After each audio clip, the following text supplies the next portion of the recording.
down the hammer and pick up the pencil. You're about to listen to the Savvy Radio Show. Learn from real-life real estate investors, experience revealed with the Savvy Landlord as your host. He's had, and he's getting ready to talk to you about, he's even gone to another level with the commercial properties. When somebody is doing what he's doing, to me, he's worth listening to and gleaning from what he has to share. And to take it a step further, I would encourage you to consider, if you haven't already, getting his materials.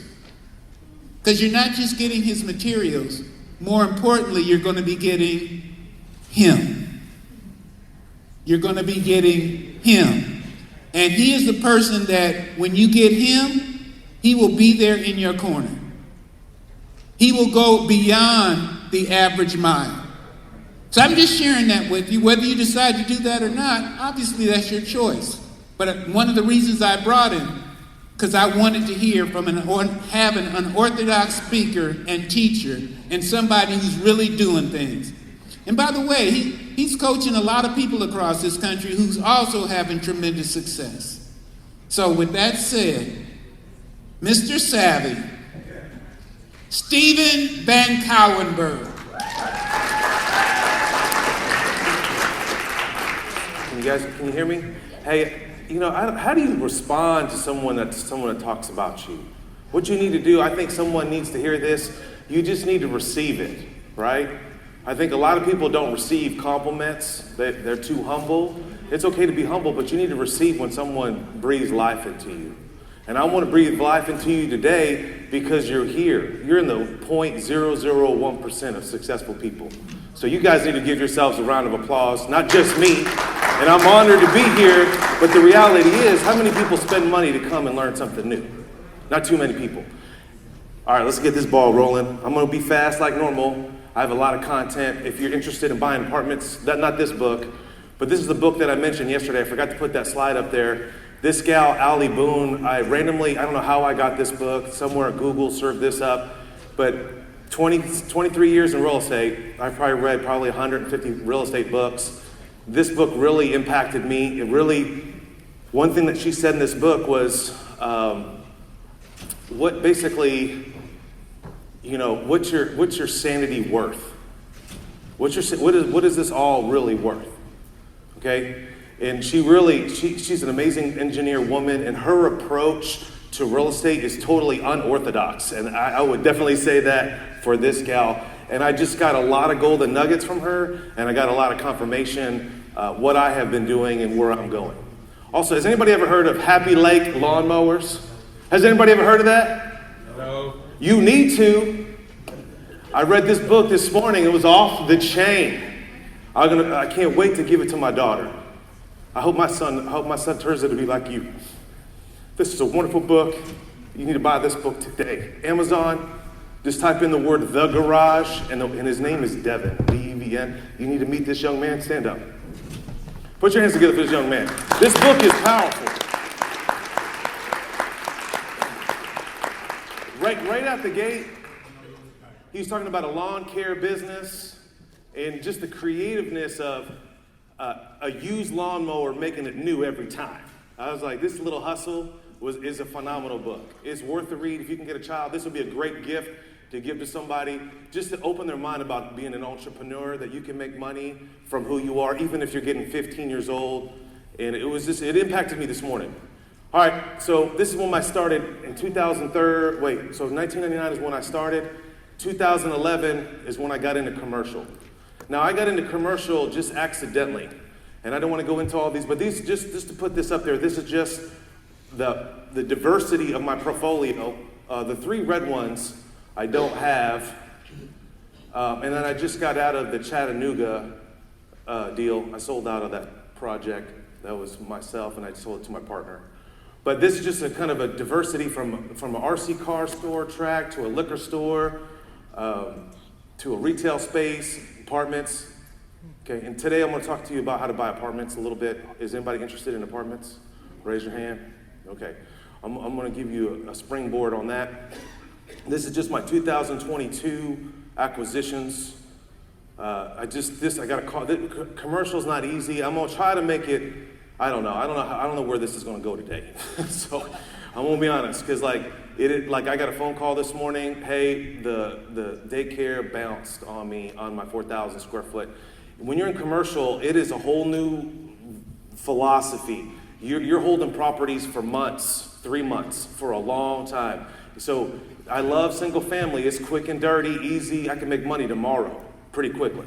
But in commercial, like the city that's trying to put this daycare in, they just been slow rolling this daycare on the occupancy permit, and they just couldn't hold on any longer. And but anyway, that's just life. I just got under contract an acre in Monroe, Louisiana. Anybody live in Louisiana? All right, yeah, let's have a conversation afterwards. I'm curious about this little location. I'm a little nervous. I closed 2 weeks on the Family Dollar, and then I got in the pipeline a 11,000 square foot warehouse. We can get into all those other days. That's the daycare that bounced on me up there, but it's on a really hot corner. So it's a very massive corner, and that's that Family Dollar that I just acquired. All right, so there's 4 types of real estate. There's a ton of different types. There's different names, but these are the 4 things that you just need to write down. Retail, multifamily, industrial, and office. This is where you want to roll. Multifamily, obviously, is apartments. There's derivatives of commercial real estate. Commercial real estate is just, it's intense. Now, this class is 45 minutes, right, down to the T. So let's just get this ball rolling. If I struggle, I want to ask your questions. And tonight I'll be at the super duper thing. I don't know, what's that thing called? Everybody's all wild thing? Brainstorm, yeah. I'll be there at 8 o'clock. The late night show. Yeah, there you go. That's what you should call it. I'm like, I walked in here, it was all awkward. I was like, I left. I was scared. All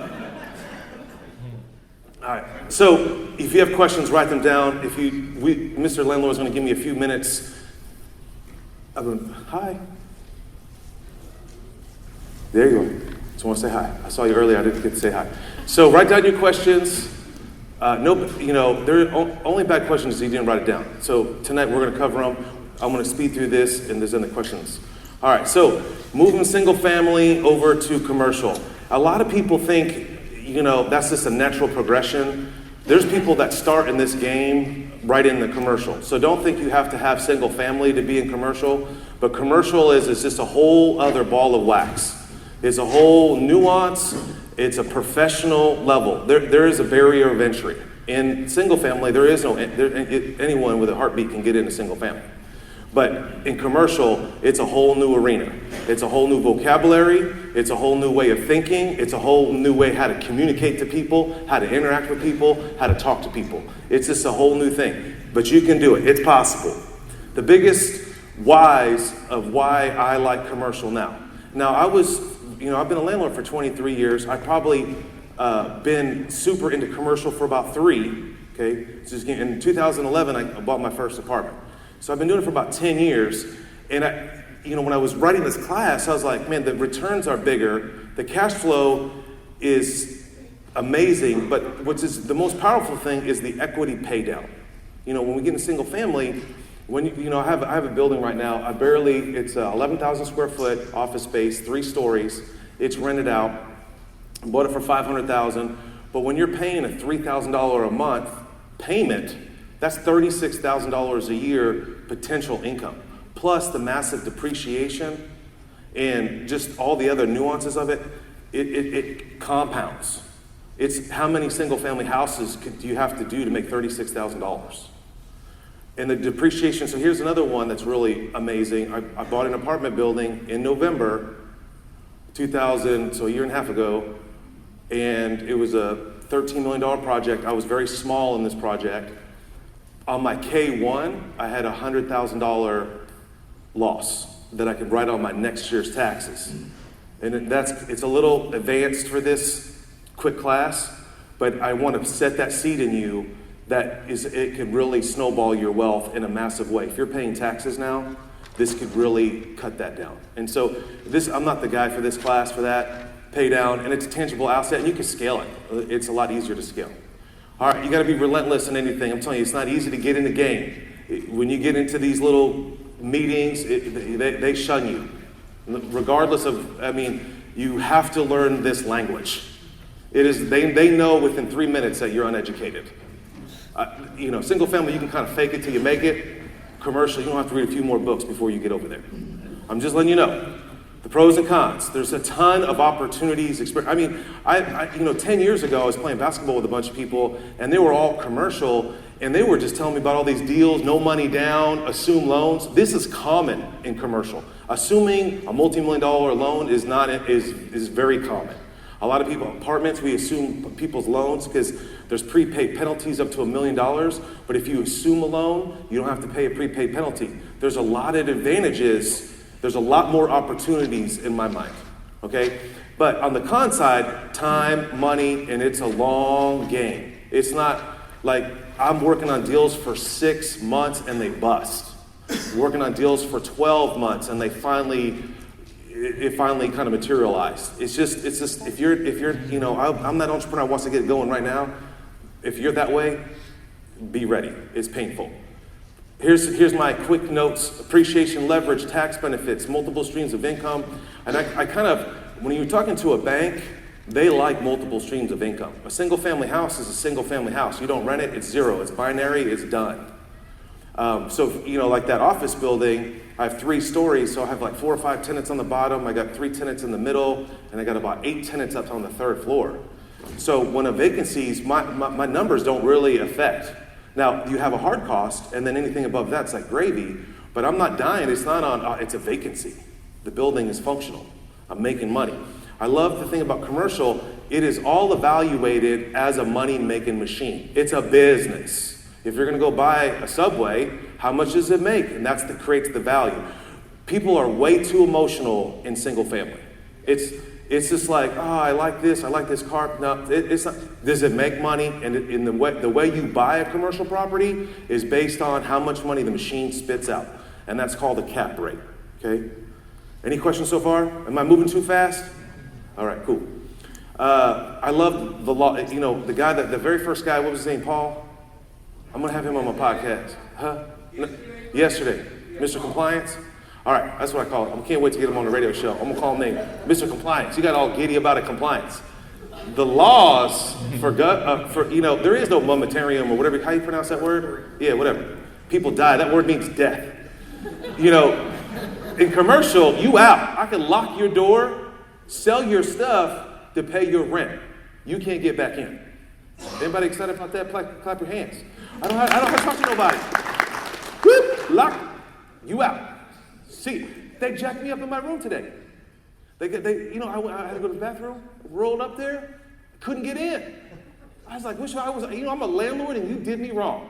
There was no sheriff. I couldn't call Coach Vernon. I couldn't call him. I'm sorry, Mr. VanCauwenbergh, we missed we moved your dates, but get me back in the room. Time commitment, that's the cons. Professional help required. If you are a one-man show or one-gal show, you might as well go home because it's not. That's why Mr. Landlord's amazing because you can have friends here. You have to work with professional people. You have to hire people. You have to work with brokers. It's not easy, okay? And it's a lot bigger risk. If you can't handle risk, but you can. You just have to have a leap of faith. You just have to have faith and trust. And it's really good to find a mentor. It's not easy, but you can. Here's a cool thing that I found in my market. There is niche. It's called Oklahoma Commercial Real Estate Club. It's amazing. It's like your local RIAs, but it's for commercial. They're in every market. So you want to find it. It's called OC Commercial. I'll have to find it. But I'm a member there, and it's the best amount of money that I ever spent. And everyone's dressed in a jacket. Everyone has a different level of education. It's just an amazing. You just need to go sit in one of their meetings, and just the governor comes and speak on what's going on. I mean, like every guest speaker, you're like, who? Wow. If you follow me on Facebook, I'll be at these random places and showing like they had the federal government, the Fed, come and speak at the meeting and where we're at with statistically what's going on with our labor, our GDP. That's the people that come to these. Now, here's the difference between commercial and over single family. Regular, you gotta have, how many houses you gotta have to survive on? Does anybody have a number? How many houses do you think? At least 50. Yeah, he thinks like me. 20. 20, What's an average cash flow? Anybody want to be honest? What's an average cash flow for a house? That's a great question, because see, that's what I said, leveraged or unleveraged. People get confused between leveraged and unleveraged. Well, most commercial properties, what? Leveraged. Here's the thing about single family that stung me. I had a really tight, this is when the market tanked in 2008 or whatever. I bought an asset wrong, and I had a window unit, the heat and air window unit. I don't know what I was thinking when I bought this thing. This is probably the only asset that I failed on. And the AC broke in a window unit that has heat and air. It's about $600, probably $1,000 there. How much cash flow, if I was only making $25 a month, how much cash flow did I lose? We just need to think, it's not like that in commercial. You have this capital in place in your offer and what you're trying to accomplish. It's just a different level of game. It's hands-on, like I said earlier, either they're in or they're out. In commercial, it's diversified. All right, so impossibility is just an opinion. Is anybody, who raise your hand if you're really serious about commercial? I'm just curious. Okay. You can do it. You can do commercial even in a syndication way. Does anybody know what syndication is? You're just participating in the transaction. Okay, so anything is possible. Crowdfunding, there's crowdinvest.com. There's all these other. There's one on the stock exchange that's really cool. So that's how you can get into commercial, because you can start reading all this information that you're eventually going to need to know. Here's the terms that you're going to have to know to have a conversation with somebody, or just understand the nuances of commercial. PPM. Anybody who's heard of PPM before? Yeah, I know you probably have. All right. This is like a document that explains where all the money's going. Usually a PPM is usually used for a syndication. We're going to take down a $13 million apartment building or $20 million apartment building, and we're going to offer it up. And everyone, you might put in $50,000, you might put in $10,000. It depends on the sponsor or the lead who's starting this. And this is the document. It usually costs about $10,000. It's doable to get an attorney, and there's usually attorneys that specialize in making a private placement. And then you raise money through this document, and you should read this document. It's 30, 40, 50, 60 pages, but this is basically your business plan, where the monies go. So this will come up a lot in conversation. Do you have a PPM? Have you read a PPM? Do you know about PPM? Well, after today, now you guys know what a PPM is. Cool. You learned something. CAM, here's another one. My property manager, I have her I pretty much run the commercial side of things, but one of my bankers called on a loan that we're doing, and he's like, hey, we're trying to assess your building that you're in. What's the CAM that you're charging? And my property manager, who's been a property manager for over 10 years, and she had no idea what a CAM was. So I threw that up there. It's common area maintenance. This is like if you have a strip center or an office building, and you can charge this fee. Some people call it RUBS. You could charge a fee to maintain the parking lot. And that's called CAM. So if you're renting out a space, like look, you got Chick-fil-A, you got like a Subway, a hair salon, and something else in a little mini strip center, you're going to charge an additional fee to their rent called CAM. Cool? All right. NOI. This is the most important thing. What is the NOI? Net operating. Yeah, you need to tattoo this on your hiney. This is how this should work. You need this. This should be your whole. This is like. If I was restarting my children again, cash flow is the first word. You need 2 words you need to learn, and then NOI, and then savvy. Those are the 3 words. That's or 4 words. All right. So pretty simple, basic math, but a lot of people get confused. They're like, "What's NOI?" It's just net operating agreement. And these are you just try to memorize. I just picked the most common words or sayings that you're going to hear a lot. There's a lot of the abbreviations. Cap rate. Now, we could spend 20, 30 minutes on cap rate.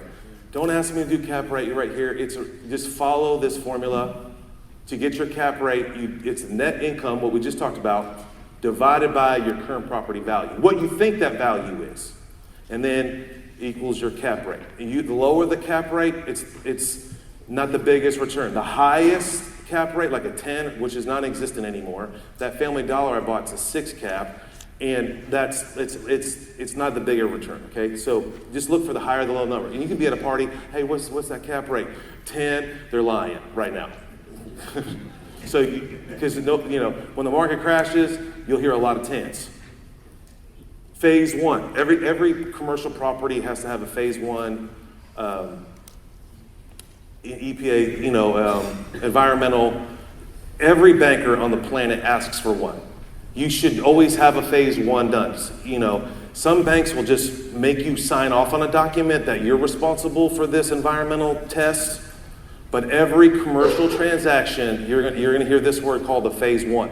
Don't ever get to a phase three. We could spend 5 hours on you'll never hear anyone get to a phase three unless you're really something mentally wrong with you. I had a phase three. You run. That's usually a chemical problem from a dry cleaner from 1920. And there's some chemical problems. I tried to buy this, I think that's the one that was way back here. Let's get to it. There you go. I didn't bring that up. This is one I died on. There it is. 34,000 square foot. Phase one. You see it's in red. I had to dump that deal. I lost $20,000 on that transaction. All right, here we go. Get back to the phase. So now everybody knows what a phase one is. So phase one's pretty casual. You just kind of go through it. You really don't usually pay money. Some banks require you to pay a $500 fee for a phase one. Come Cam back up there? Oh, you slow with the camera. I missed one. He's an Android.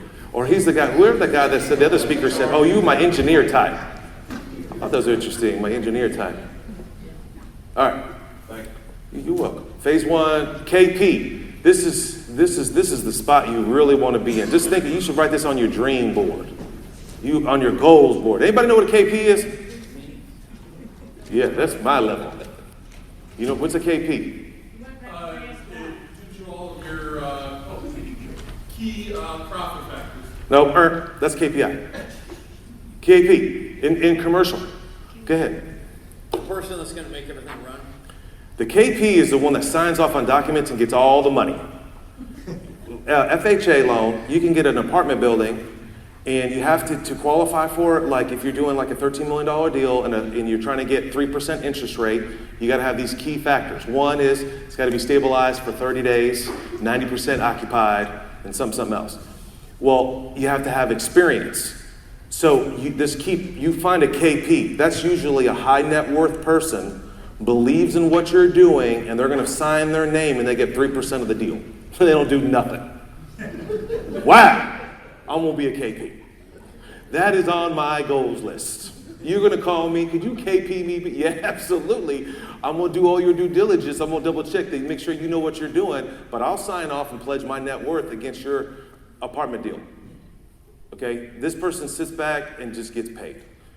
That's the goal. You're going to have a KP somewhere if you're going to syndicate deals or you're going to raise a lot of money. But this comes up a lot. You want to be in a room and someone mentions the word KP. There's Jimmy, he's a KP. You want to friend up to that guy. All right, sponsor is the guy, or some people call it a lead. Depends on where you're at in part of the country. The sponsor is the one that puts the deal together. He's the deal maker. I'm a sponsor. I put deals together, okay? This is, in each way, he quarterbacks the deal, runs the deal, but it can be a job. Meaning they are the ones that I'm interacting with the investor. Hey, we're going to buy this apartment building together. We're opening this PPM. You want a copy of it. And there's some rules and regs you got to follow, but that's what the sponsor does. He's a deal maker. Now, not all sponsors are created equal, okay? So you're going to have to vet that dude out. Make sure he has experience. Make sure he might be a slick talker. How many transactions he's done? You need to put him on Family Tree now. You need to go to, Google up, and I don't know your market. I didn't talk about this yesterday, but in my market, I just type these words in. Court documents on demand. Court documents on demand. In Oklahoma City, when you type that in, it shows up a search, and I can find every single court document that's ever existed. And you can see, you type in that person's name, how many times they've been sued, what happened to them, why. Do I want to be working with that person? How did he get sued? Everyone should do that on everybody. Everybody you talk to. If you're married, don't worry about it. But the next person in your life, I run it on everybody. Even if you call me, I'm gonna look you up. I'm gonna find out. Rubs, Ratio, utility bill. This is where you're buying a property and it's all on one meter. And you got to separate that. How do you do that? And this is another way some people, it's a value play. Some apartment owners, they get excited. They try to create rubs out of the price. It's just another way to get money or separate the bill and share it amongst all your tenants. Passive income is the fastest way for wealth. So like my 2 apartments in Houston, I have some ownership and I don't do anything. It's passive. And I did a $100,000 deal.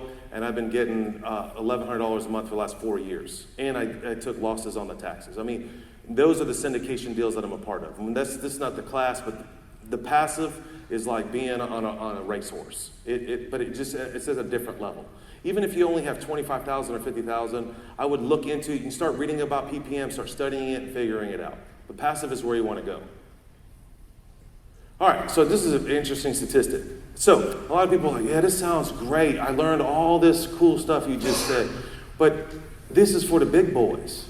You know, how do they get it? You sound so cool. Listen, the number of deals that were less than $1 million in the last 12 months from August was only 329,000. Number of sales over, look at the statistics. The market average is 1.2. I think you guys can handle a $1.2 million deal. There's a lot of mom and pop, 8 units, 10 units, 20 units, apartment deals out there that you can buy in commercial. You should really put it on your goals board. It's possible. And this room is a great room. You can connect with somebody in here and you guys do it together. It's just interesting, you know, number of deals over 1 million, 46,000. What's the ratio? Where's my mathematicians? But a number of sales, 329, and in not, what is that, a third, roughly, a quarter? I don't know. I can't do the math right now. We're only over 1 million. I mean, there's so much out there that you guys can do. All right, so this is how people, the guy talked about it yesterday, John. He's Burla. How do you say his name? Berlin. Yeah. He was like Class C and then Class D. Isn't that funny? He talked about that. C is crap. Well, hey, that's where I roll, homie. I was like, he just pooped on me. And I'm not going to curse today. That's my goal. So I didn't say shit. Oh, I meant to say poop. But I'm not going to curse today.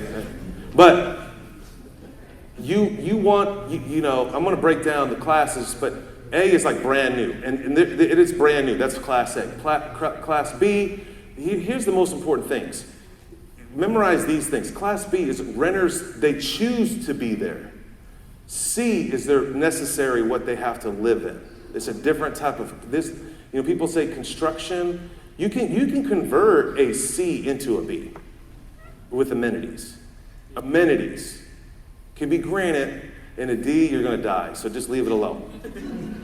Or you're going to get it pennies on the dollar. Okay? So like taking a D to a C is a whole other arena. Class A, this is what the big hedge funds buy. This is what they roll with. This is what they do. And I'm in a transaction right now in Katy, Texas. We're building a class with an FHA loan, which is phenomenal. That's a whole, the FHA, the government gives out money. It's unbelievable. And people think that government only gives out money for affordable housing, and that's not true. But there's a lot of rules and regs to do that. But this is what you need to know. So when you're talking to somebody at a party, hey, you know, you got an apartment for sale? Okay, what class is it? You know, and just so you have an understanding what you're dealing with. No one's ever going to tell you that they have a Class D. They're always going to say Class C. That's what's so funny about John yesterday. No one's going to say, I got a Class D property. All right, this is the sweet spot right here. Okay, you want to be into C to B is where you want to be looking for apartments in your market. Okay, they choose to live there, and it's necessary. You want to get in between those. That's where all the magic happens. Okay, you get into a D. I have a friend of mine that I coach. He's dying. He got a smoking deal, but on a 280 unit apartment building in Oklahoma City, and he should be in it at $45 a unit. He bought it, I think, at $17 a unit, $17,000 a unit. Okay, so he bought it right, but he's at $65 a unit now, $65,000 a unit now, and that's one way how you do apartments. You price them per unit. Okay, because that's just like your 1% rule. Everybody knows the 1% rule. So if I'm buying it for $50,000 a unit, I should at least minimum get $500 rent. You should at least minimum get $650. It's got to be 1 1/4. Everybody understand that? That's a kind of you guys are, okay, there we go. All right, so here's your steps. Now we're going to get into the, as my friend would say, where's Mike Butler? Of course he's not in here. I got to steal his line, to the meat and potatoes. And what do you guys think of Mike Butler? If you don't know this dude, this guy, come on, man, say hi to Mike Butler. He's one of my mentors. I stole everything from his autopilot book. I ripped it all. I stole it and rewrote it and called The Savvy Landlord. Why lie? It's all on tape now. And I was calling him, and I'm like, hey man, I'm speaking for Mr. Landlord, and he just took time just to talk to me and encourage me. So that's why I would give homage to him. I couldn't be here if it wasn't for these great men and women that have served. Like this Ali Boone girl, I actually reached out to her. I can't wait to get her on podcast. That book just impacted me. If you're in a dry run, the guy that I met the other day that's in a dry spot in real estate, I don't remember the guy. I know who you look like. I can't find you right now, and I don't want to point you out anyway. But you need to get that book inside of you. But here's the easy steps. Here's the meat and potatoes. You got to set a goal. You got to set a budget. And I would set at least $1 million. You know, my first apartment building was $140,000, $10,000 a unit, and 10 years later, it's worth $1.2 million. What kind of return is that? I get $8,000 a month off of one asset, off of 14 units. And I get a phone call every week that someone wants to try to buy it. Now, this was in the hood. It's not the hood no more. Now it's the most bougiest area in Oklahoma City. But at one time, I had to kick derelicts out of the building, and it's in my book. It was when I got to 50 units. That was my 50 unit property, and I almost died. I cried several times. I was telling the story yesterday, but it was worth it.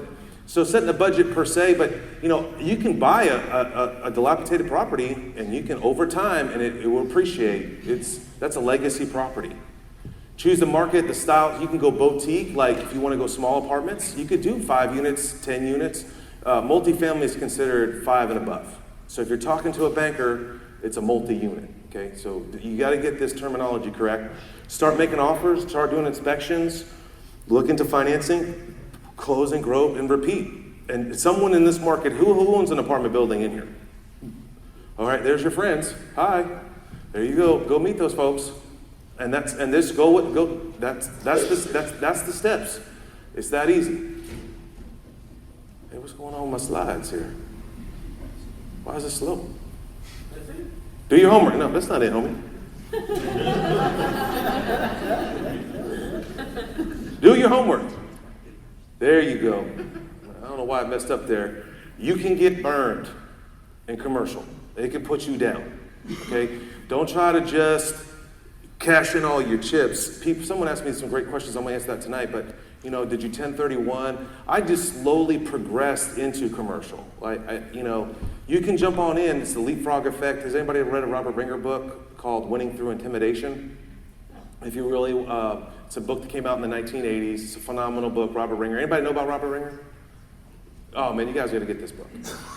It's called Winning Through Intimidation. He just one day, he started brokering out apartments from California to New Jersey, and he just was the middleman, and he was getting burned.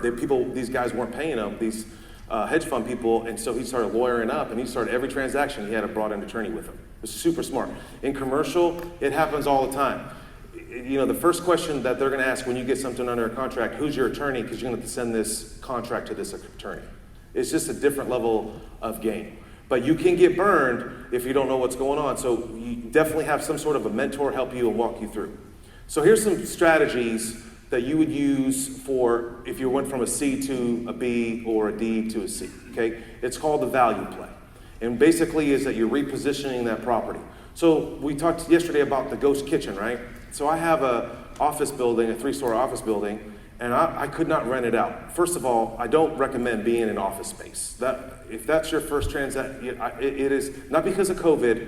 It is a total different animal. Each one of those sectors, industrial, multifamily, commercial, retail, multifamily, they're all different nuances and they have all different ways of renting them out. And office space is not for the faint at heart. So, the gal was talking about corporate housing and you guys beat her up. I felt so bad for that gal. You were asking her 101 questions and when am I gonna sign up? The poor girl. You guys were terrible. You guys should be, that's a no-no. I was gonna cry for her. You guys were beating her up. She's just trying to help y'all. And she wasn't selling nothing. You guys were like cutting her knees out. What do you mean? Anyway, I don't know why I got on that. I felt sorry for her. Was she in the room? She probably cried. She's out. She's like, forget these folks, these landlords. They scandalous. Yep, scandalous. So repositioning on that office bill, I was calling my homie up. I was like, man, I can't rent this thing out. And I literally, for a whole year, I tried to make it an entrepreneur center. That's repositioning. I had an open 1,000 square foot, and I had all these little desks around, and I thought that I could rent this building out to all these entrepreneurs for $150 a month. I lost a ton of money. I got hammered.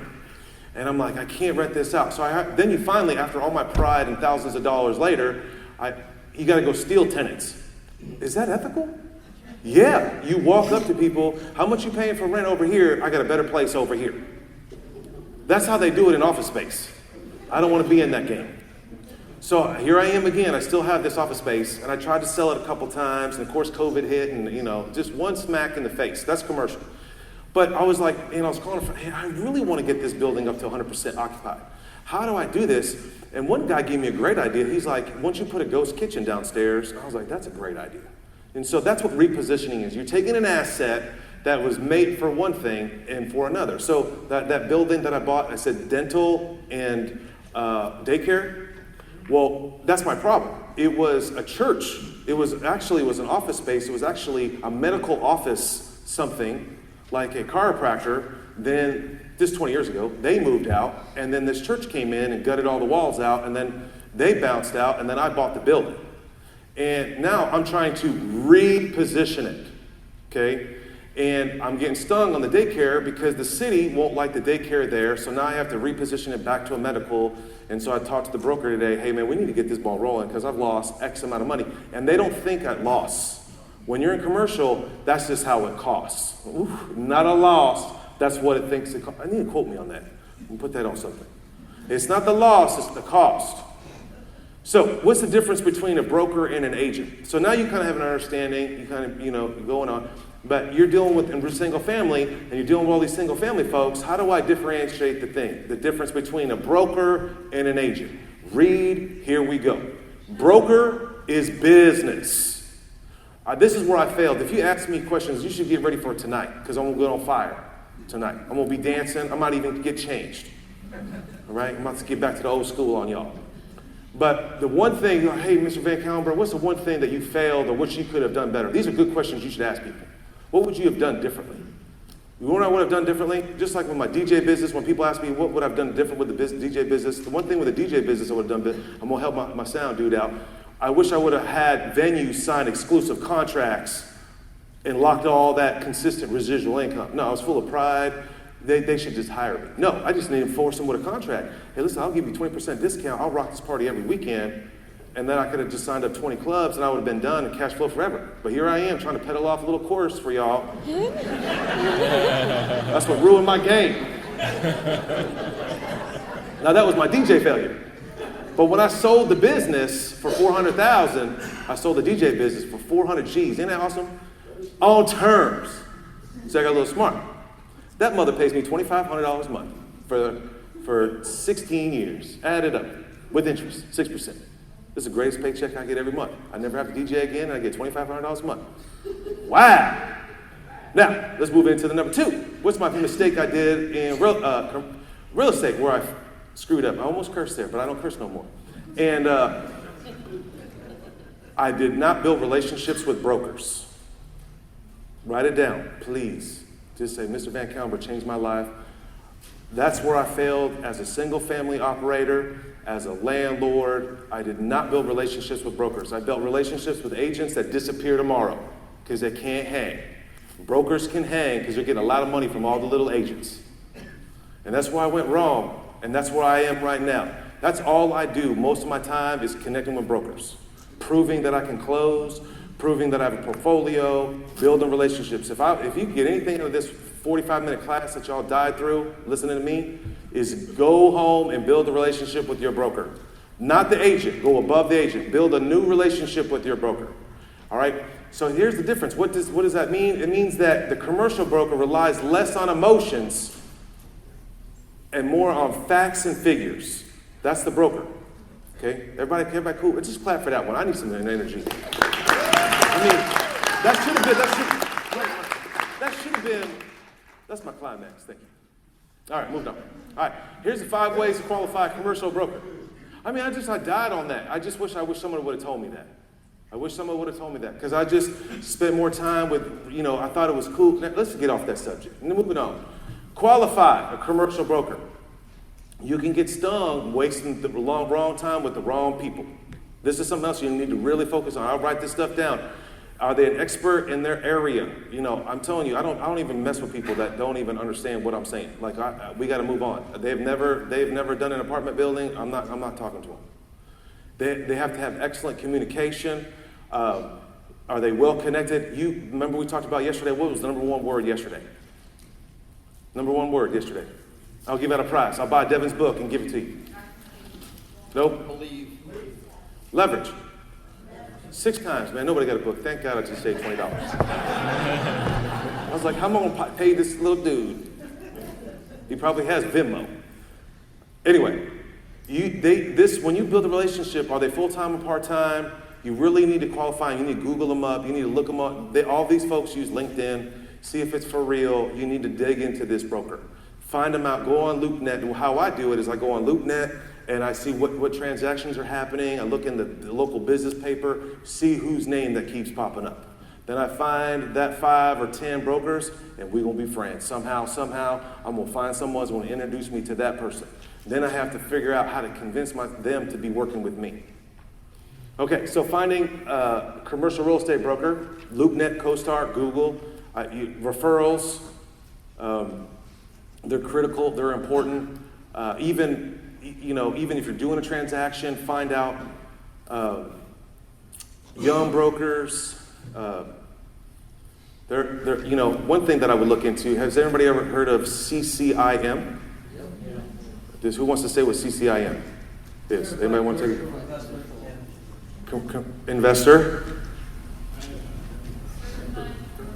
Member? Yeah. Well, I have little books somewhere. Mr. Landlord, can you let go of those one day?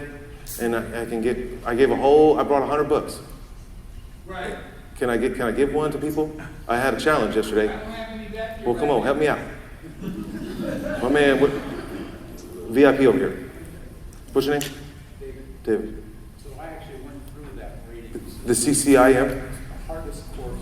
It's considered an MBA, but you can go to CCI, just Google up CCIM. There's only 80 of them in Oklahoma. Just a little statistic, there's only like 4 or 5 in Oklahoma City. There's a few in Tulsa. Huh? You hear CCIM? CPMs are the same IRAM. There's 2 different CPMs. And if you're going to get into multifamily, you want CPM. CPM is the same thing. Okay, so you can. We can get into this tonight if you want to, but CCIM is just it's just a little club that you go through this course. This course is intense, but if you really want to go to a commercial, buy my stuff and I'll show you how to do it. But they'll get you to the CCIM thing. Does that make? But that's just the next level. I had a lifestyle, regular, and bills. Okay. This guy, I had a realtor broker working with me for a while. This is back maybe 5-6 years ago. This dude had a lifestyle I never thought possible. He was driving around in a new $100,000 car every quarter. But he was broke like a joke. He had no assets, but don't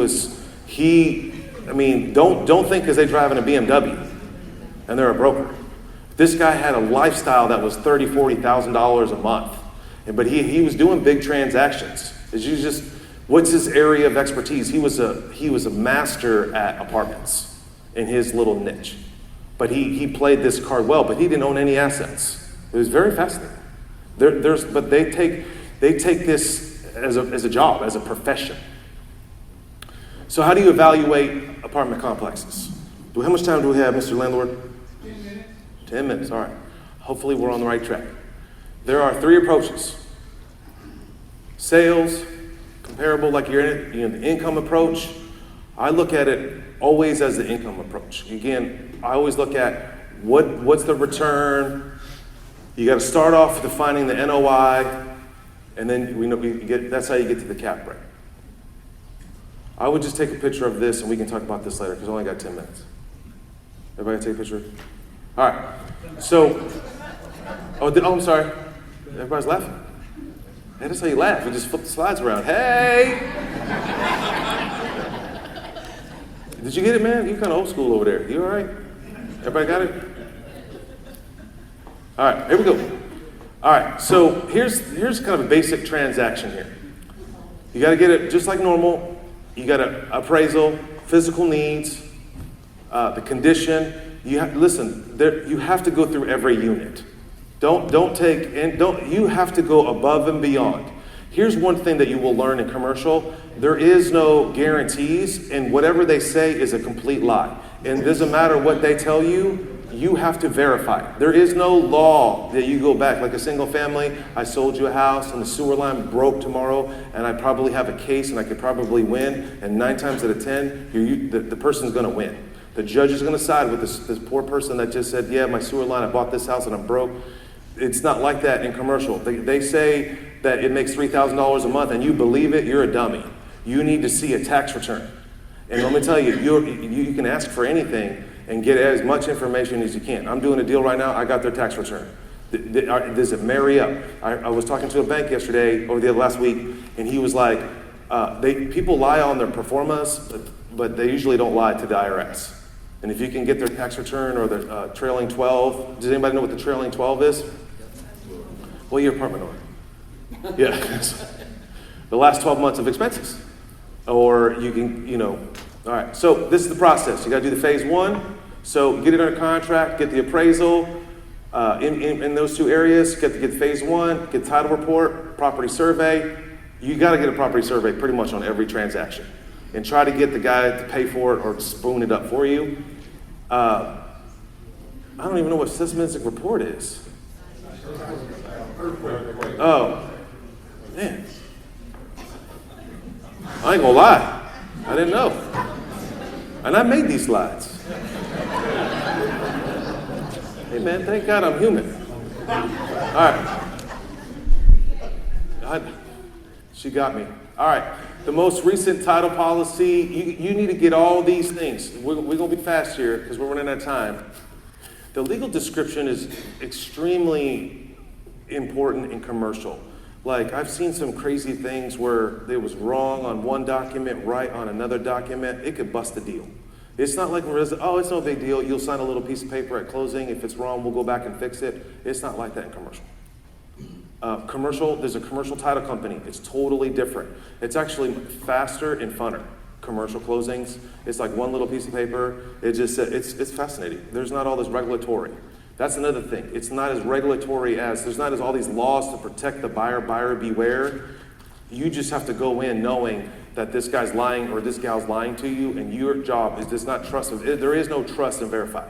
You figure it out. I don't believe you until I get an estoppel letter. What's an estoppel letter? Everybody know what that is? Yes, the letter you send to the title company or something. This is how. Estoppel letter is like it's a legal document that shows that this is exactly what I'm paying or what I'm guaranteed. Like you want to get an estoppel letter if you're buying an apartment building and you go in and you verify what their rent is from that tenant that's in there. How much is, because like on the piece of paper, even on their financials, it says they're paying $650 a month rent. But when the transaction's over, I'm paying $400 a month. Yeah, that's what we said. You had that problem? See, you didn't have a estoppel letter. You just learned that too. Zoning compliance certificate, that's my problem, number 4. And the guy, and all this due diligence, I purchased the property with all this due diligence. When someone's renting your property, they have all this due diligence as well, except like credit tenants or Class A tenants. They have this type of due diligence just moving into your commercial space. All right.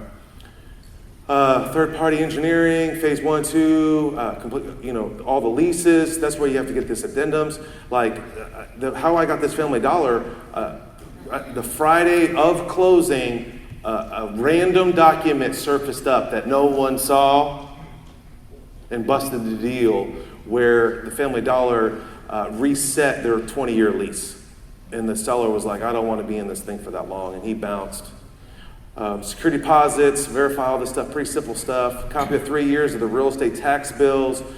Taxes go up. You have to add that in with the banker. He's going to want to know.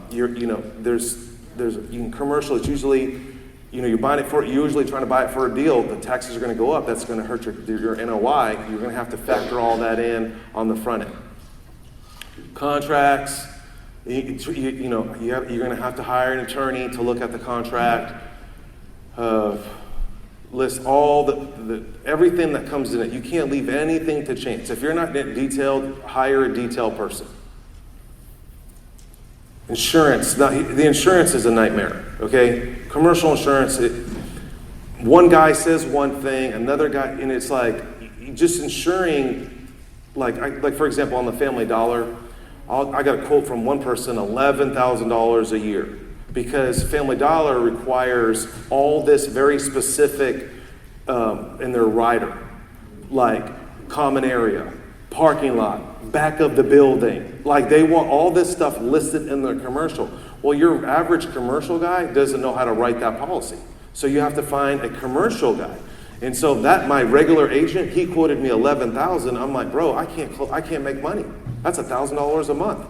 That eats all my cash flow. So then I talked to the seller, and I'm like, through the broker, how much they paying? We're paying $6,000 a year. Oh, that just makes sense. So you see but you have to do all this due diligence during your process. And I guess that's a whole other class, how to negotiate a contract. Like I got that property in Louisiana under contract, and what do you think my due diligence period is on that contract? 25 days? Who said that? Who is that person? You should be shot. There's no way in planet Earth that you can close a commercial deal in 25 days. 150. I asked for 150. Dude said yes. Usually 120 is what you want. I figured I threw out 150 days because I have to get zoning. I have to get a PUD. I have to get I'm building on this land in the middle of Monroe, Louisiana. It's going to take me all these days. He's shaking his head. Should I not build there? What's up there? Oh, you scare me. And all these French names down there. Can't you just have it like normal English? I'm like, what's wrong with y'all? Just Monroe people. Wear me out. Like Desiree and all these weird names. I was like, man, I can't even barely talk, let alone speak French. But I'm gonna try. I'm gonna build this one. I'm gonna build something down there. Forget where we're at, man. You threw me off with shaking your head, homie. Due diligence period. Yeah, so I negotiated that, and then I had a financial contracts in commercial can be really crazy. Like I've seen some wild stuff in there, but you can put anything you want in there, and you need to put it in. You can't put it back later. Okay, and you don't want it. Does anybody know what the word retrade is? What's that? Who said yeah? What's retrade? That's where about 5 days before your feasibility expires, they come back and say, hey, we said you got this problem with X, Y, and Z, so we're going to pay you. Yeah, retrade is like a boo-boo word. You don't want to be known to retrade. That means you're going back and renegotiating when you've already committed. That's a retrade. It's only you don't want to retrade unless you kind of have to. And there's a deal we're doing right now that one of my friends called me. He's like, hey man, I have to do a retrade. How do I communicate? Because I don't want to bust my broker if he thinks I'm some goofball trying to get an extra $90,000 on a $1.5 million deal on the way out. There's just different type of etiquette. These are words that you just need to hear and learn. Retrade. All right, so can you do it? Yes. Everyone else is going this way. This is why I went to commercial. So here's something. All the big boys are doing $10 million deals and above. My niche is $500,000 to about $2 million. That's kind of, because I'm in my own little, nobody's around me. I don't have competition in my little world. That's just, I would recommend following that. Try to look for $500,000 deals. And if you can't close them, call me, we'll work it out. Okay? But that's me on my own little world. Here's some things that I'm doing that no one else is doing. I'm doing, this is not flex space, this is business storage condos. I'm almost done. If you follow me on Facebook, I have my 17 units completed. Fine. Some people want to sell them. I like to rent them out. There's so much, hedge funds will buy the whole 17 unit project, done and stabilized. The commercial game is really fun. There's just a lot of things. But, I make it sound easy. It's just a process, y'all. It's 3 years of me just getting to today, comfortable just to do this. Okay, but you could do it, you can accelerate it. It's 10 years of playing around and 3 years of focus on it. Okay, give you some perspective. I thought I would never build. Senior living cottages, I'm telling you, I think this is going to be off the chain. Building these quad little, the scalability and the numbers, and baby boomers and all that other jazz. This is another project I'm working on. This is about 2-3 years down. We're waiting for the material to go down. We have the land. It's just fun, and I'm going to bless these seniors. Nobody's taking care of the seniors. I know churches have stopped serving the senior community. I don't know what went wrong with the churches, but I was like, man, I just know that people are not really focusing on helping them. Hey, man, I'm gonna rent you a bomb place that you can afford. It's going to go down well. And how much maintenance do you think I'm going to have? I'm going to have one person run 65 units, maybe 2. Somebody come in and do some haircuts. They live on their own. Yeah, you can offer these little amenities. It's awesome. We can talk about senior living. I'm juiced up about cottages. All right, if you want some more commercial information, I'm going to have my class coming up, but you can go up there and sign up for that. We have this. This is for the next level for people. I don't know what I'm doing. This is something that all the years I've been doing this, people keep pushing me, man, how do I get to the next level? I don't have anything up yet. This, if you go there, you just fill out a form. If you want to stay in connected with me, this is, if you're into commercial at all, you can fill out. It's Advanced Real Estate Alliance. Thanks for listening to the Savvy Radio Show. Glide online and listen to our other motivating episodes at savvyradioshow.com. Connect on Twitter @LandlordBook and always be buying assets.